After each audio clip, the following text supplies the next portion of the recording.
Good evening and welcome to another Band of Brothers talk on Tuesday night, a principal chiropractic broadcast, and you have a new MC as part of the deal. And this is my first ever doing it for you all. And I am so grateful to be here with you. And I'm also grateful for when I do announce the speaker, that for him being my first MC that I get to announce him. We're going to go over a little housekeeping as far as what's coming up for us. And so I just want to first talk to you about the Connect groups that we've created inside of DE. Everybody was assigned that's been at the last two DEs a color. And I hope that all of you are connecting with each other. If not, maybe contact the DE office and get names of some of the people that were on your color team, and then you can reach out on your own instead of waiting for someone to contact you. And then we have all the upcoming DEs. Of course, the next one's in April, and that is in Clearwater, April 10th through the 13th. And just want to remind everybody that there's a hotel reservation deadline of March 18th. So don't wait. Tomorrow, make your plans. Make your plans and get your plane tickets if you're flying in. Bring your staff. It'll be a great meeting for them. And then the future dates are in Atlanta, which would be July 17th through the 20th, and October 23rd through the 26th. And, you know, while you're making your plans for April, you can also make those in advance. And then you don't have to worry about anything. They're always on my calendar as soon as January comes around. Yeah, so those are our announcements. And I'm very excited to announce Dr. Danny. Dr. Danny is a second generation chiropractor, and his dad was part of my class.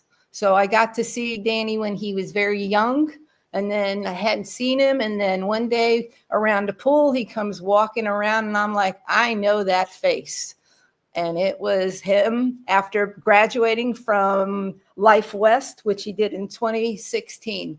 Danny has a practice in New Orleans, and he's also going to have a practice in New York. So tonight, I want you to give a real special attention to Dr. Danny Goodman. I love you, Danny.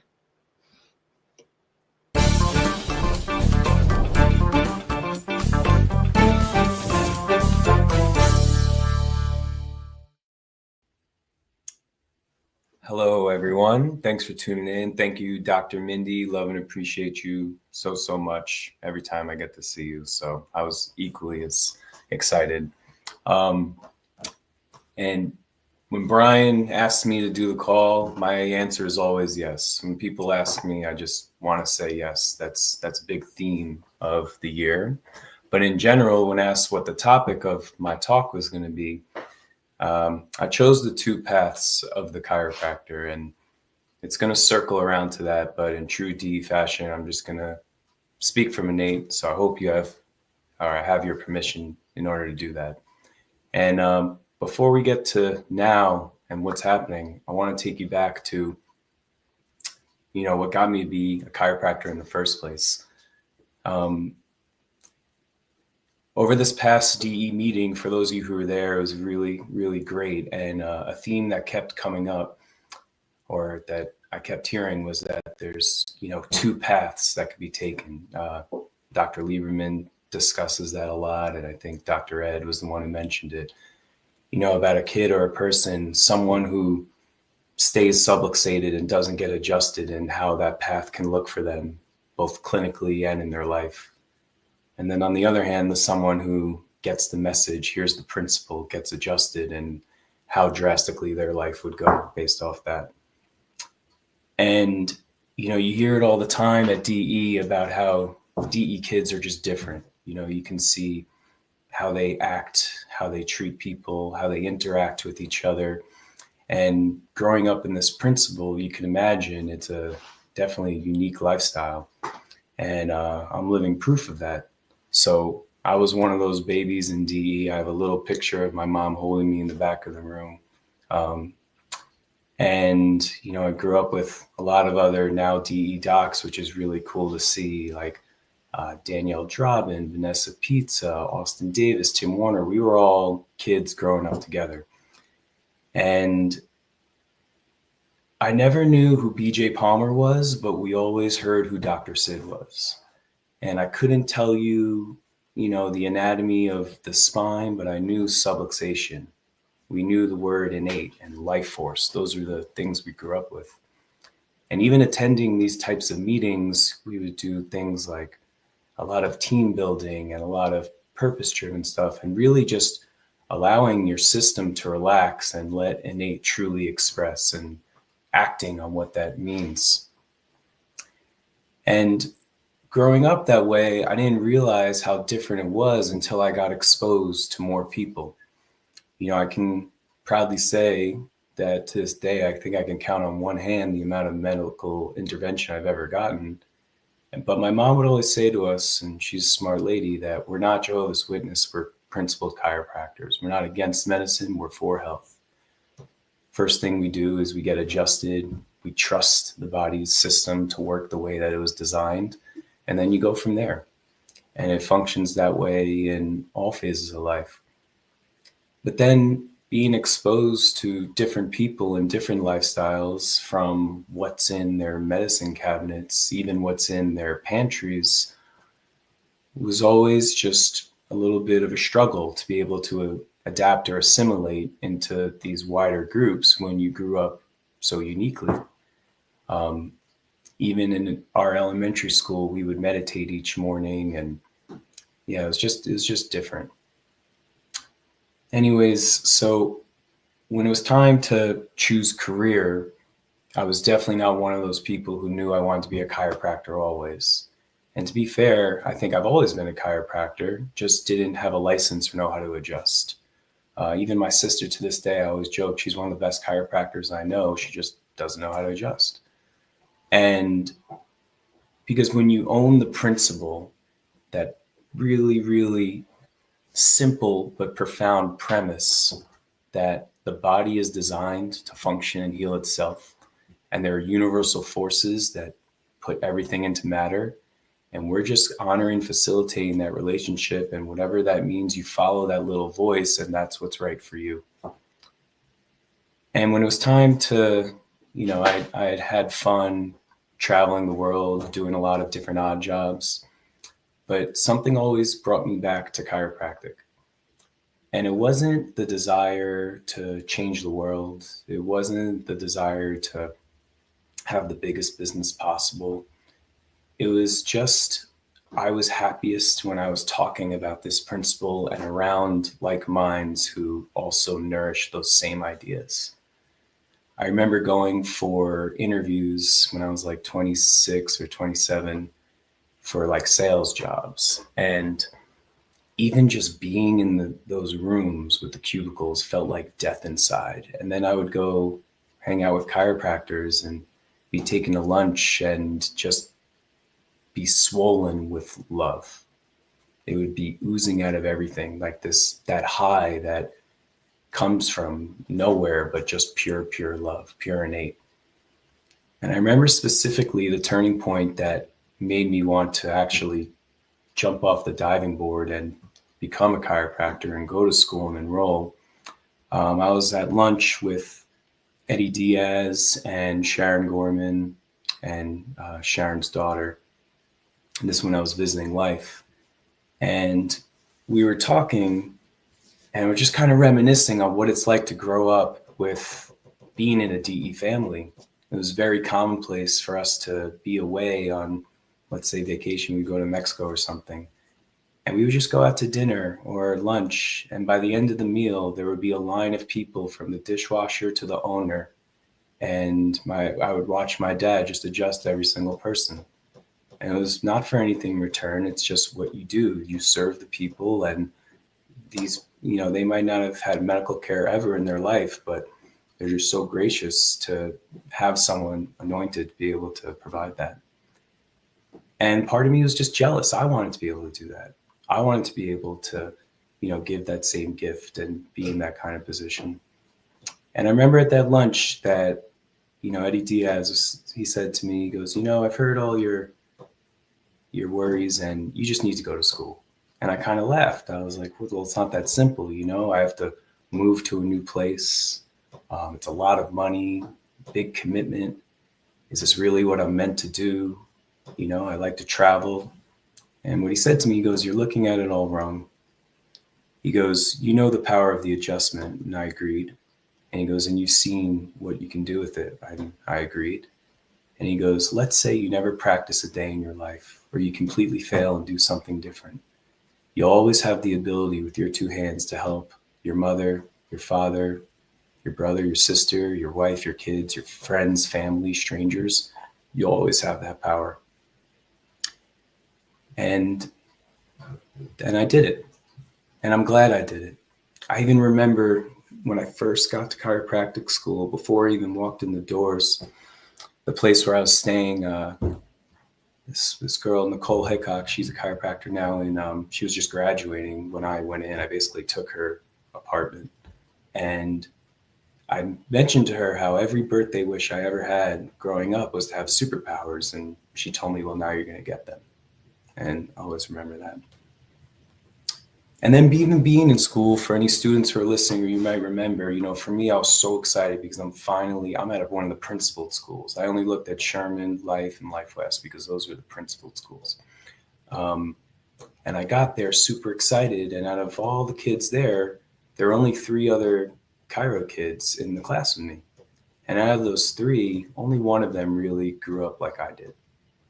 And I kind of felt a little lost, a little detached. I thought everyone was kind of, you know, tied together through this principle and this magic that we have, and ready to, you know, light the world on fire. But some people were there because it was close to home. Other people were there because they thought it was a good way to make a living. Other people were there because maybe they couldn't get into medical school. And even then, there's lots of different paths that you can take starting from that one point. But what led them there was their own story. And I think it was by my second quarter, as much as I was enjoying school, I didn't quite feel attached to the principle as a chiropractor. As a human, always. It's not even in my consciousness to think otherwise. But as the actual chiropractor, the practitioner, the entrepreneur, the business person, these were a lot of new roles, and I had never really thought of it within that lens. So I came back to DE, and I went there a lot during school, which was challenging. From the West Coast, I would usually end up sleeping in the front at some points, but even then, it was a big driver, and really sank in my purpose, not just for life, but at school. You know, the one record that I hold at school that I'm very, very proud of is I had the most amount of non-adjustments in clinic, meaning when I was doing upper cervical, when they're clear, you don't adjust, but you don't get credit for an adjustment if you don't adjust. And I didn't care. I just stayed by the principle, and I still was able to exit a quarter early. I'm very proud of that.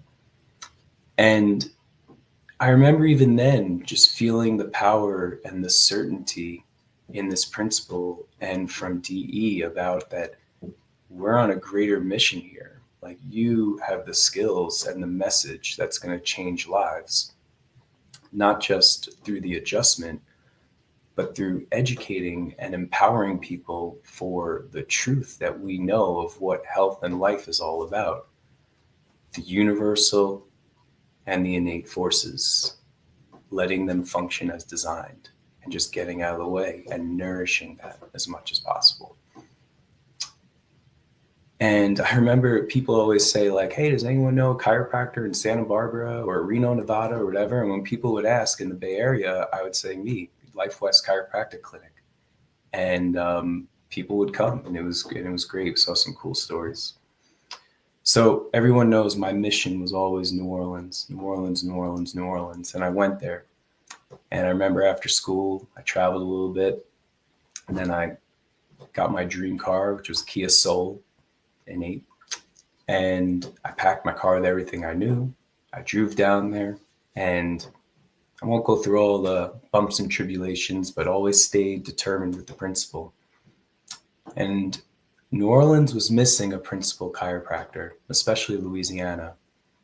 I would call it a chiropractic wasteland. And what I mean by that is, in terms of principled chiropractors, I couldn't think of more than 5 that I would trust to put their hands on my spine, let alone a friend, a family member.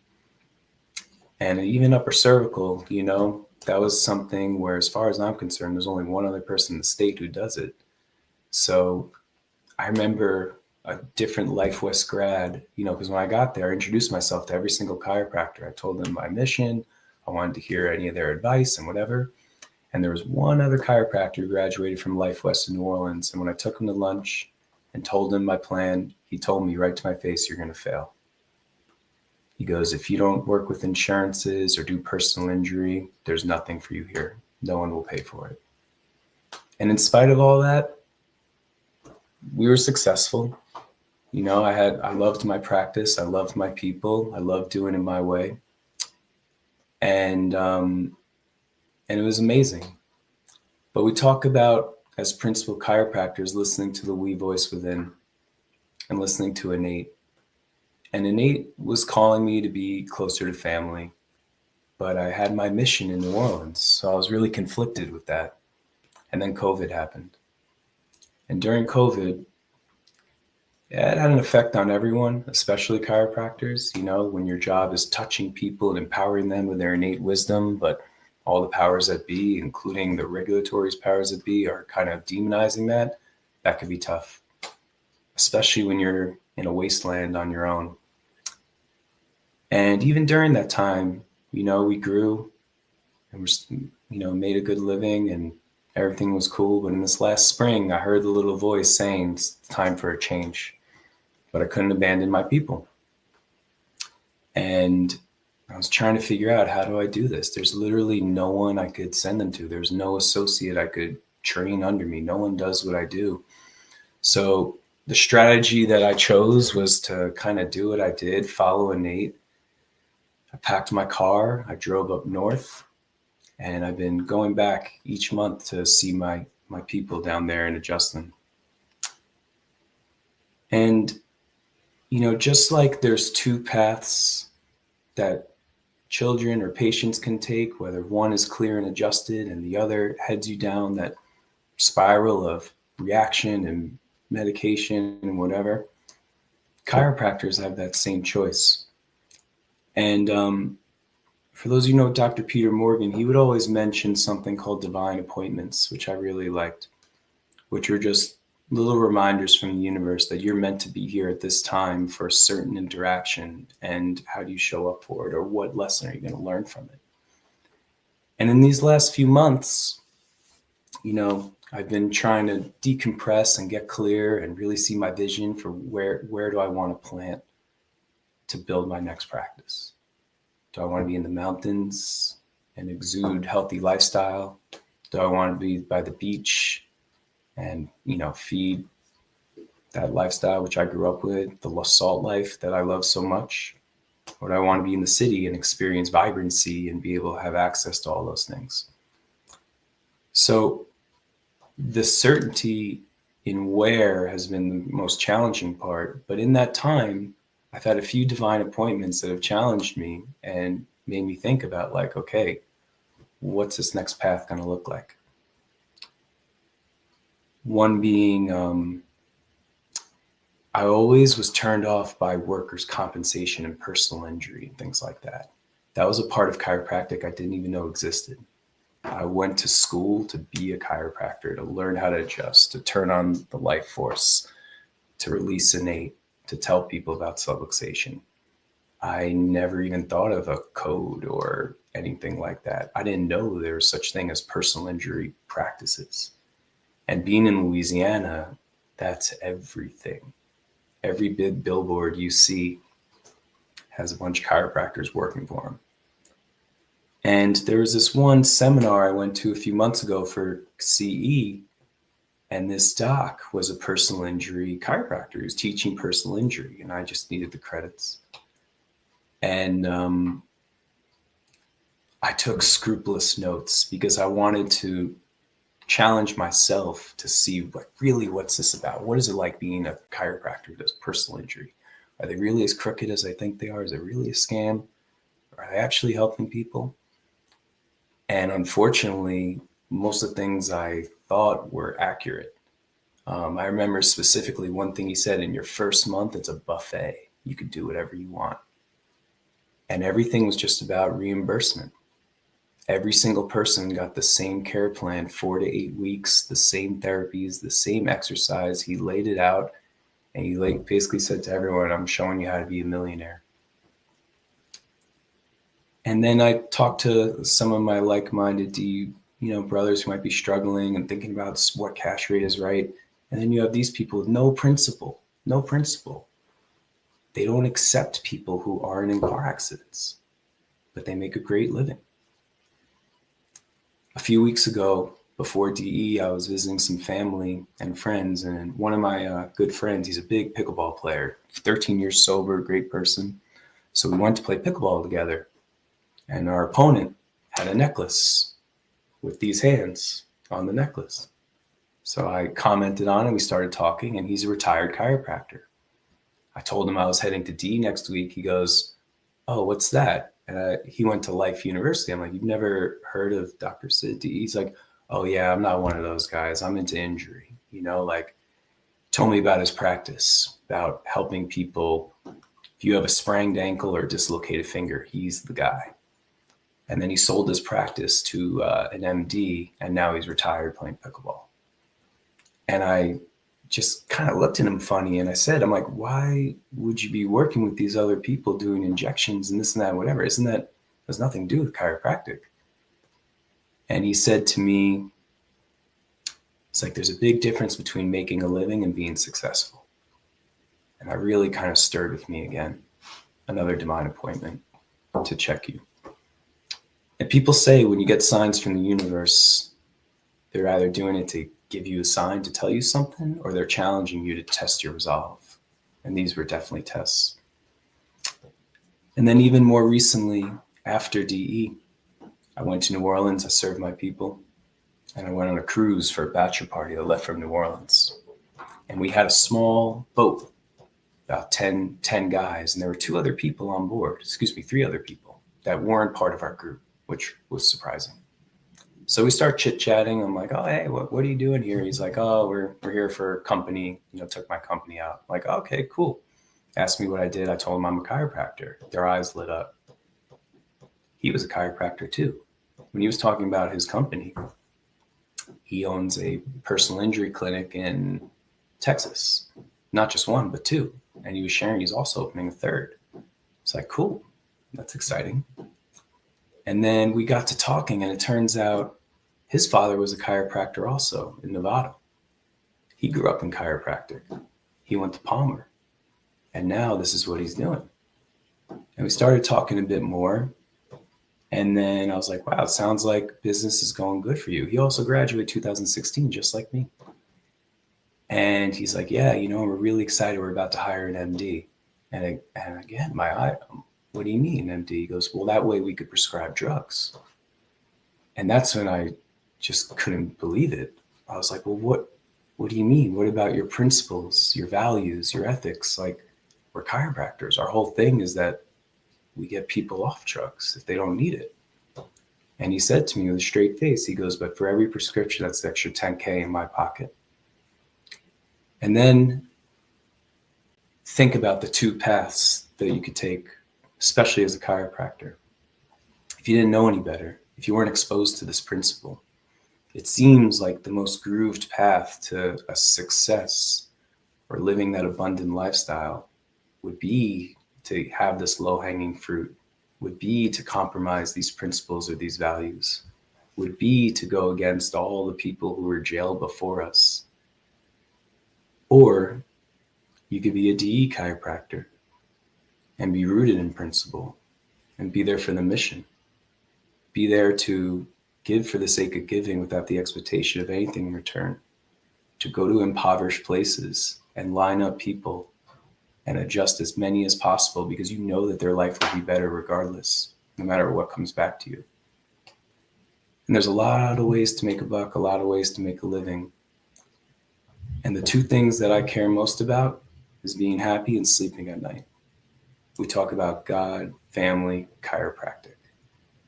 Before you choose this career, who you serve and who you are is most paramount, and that's rooted in principle. And for us, that's reinforced with the mission. And in that way, our job in life is pretty easy. We get to share the truth. We get to watch lives change and make a fair exchange from it. And although there's all these divine appointments that might be tempting you with that fruit, you have your band of brothers and your people here that are meant to keep you coming back to reinforce what the true mission is. And this last DE, for those of you who weren't there, it started with Ed Cordero in the morning talking about purpose, and purpose driving you to be exhilarated in the morning at doing something you're good at and something you enjoy and brings you joy. And Saturday night it ended with Steve on fire talking about the mission, because his family was failed by people not sharing it and not delivering it. And for me, it just gave me a calm, because with all the different ways that things can happen or the way they're meant to splay out, I'm happy and I can sleep at night because I'm rooted in this principle and allow innate to dictate where I go. I was looking through all my notes over these past few months about all the different DEs and seminars and this and that, just getting it all back in. And Patch Adams, I heard a talk from him at the Wave. He said, if you have a full belly and you're next to a friend, you have nothing to bitch about. So whether it's practice or life or anything, can be a little slippy. If you root back to our principles and these truths and have calm and power and allowing that to flow and have that be the basis for whether it's your business, your practice, your livelihood, whatever, it's just a lot easier, at least for me. And those are the two paths you could take. A life of being clear, adjusted, around like minds, people of talking about betterment, self-improvement, meditation, nourishment, all the fun things that we do rooted in this principle of living in this animated world. Or there's the other way, to be reactionary, cut corners, don't serve the big man, serving yourself, compromising values. And the choice is yours. Well, I thank you all for listening. I think that's probably a good time to wrap it up. If you see me at DE, come say hi. I don't really talk too much, but I do like to talk and listen. Any way I can help or serve, let me know. But I'm excited to do this next phase and grow with all of you and just report back on more successes. So love and appreciate you all. Thanks for having me on, and have a great night.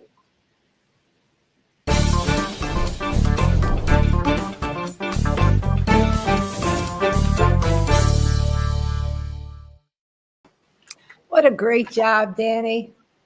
I wrote down as you're talking that you're so soulful, you're a truth teller, and you have a superpower of communicating the principle in the most sensible and easy way for the majority of the population and chiropractors to understand how rooted you are in the principle. I could see that everything you do in your life stems from what you learned with the principle. So whatever decisions you make, it first is upheld by the principles that are ingrained in you. You did a great job.